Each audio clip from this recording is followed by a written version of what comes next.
চণ্ডীগড়ে সম্ভাব্য হামলার সতর্কতায় সাইরেন ঘরে থাকার নির্দেশ ভারত সরকারের।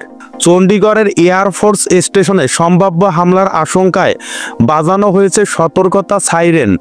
স্থানীয় প্রশাসনের পক্ষ থেকে জানানো হয়েছে নাগরিকদের ঘরের ভেতরে অবস্থান করতে হবে এবং জানালা কিংবা বারান্দা থেকে দূরে থাকতে হবে। এমন সতর্কতা আসার পর পুরো এলাকায় বাড়ানো হয়েছে নিরাপত্তা। ভারতীয় সংবাদ মাধ্যম এনডিটিভির বরাতে জানা গেছে, সামাজিক যোগাযোগ মাধ্যমেও প্রশাসন নাগরিকদের শান্ত এবং সতর্ক থাকার আহ্বান জানিয়েছেন।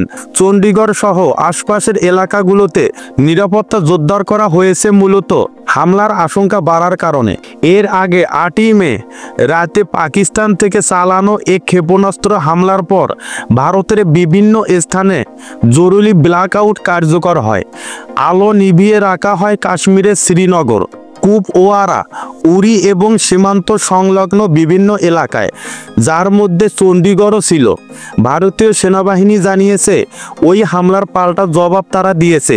তবে 9 মে সকাল থেকে সীমান্ত এলাকায় নতুন করে গোলাগুলির খবর আসছে।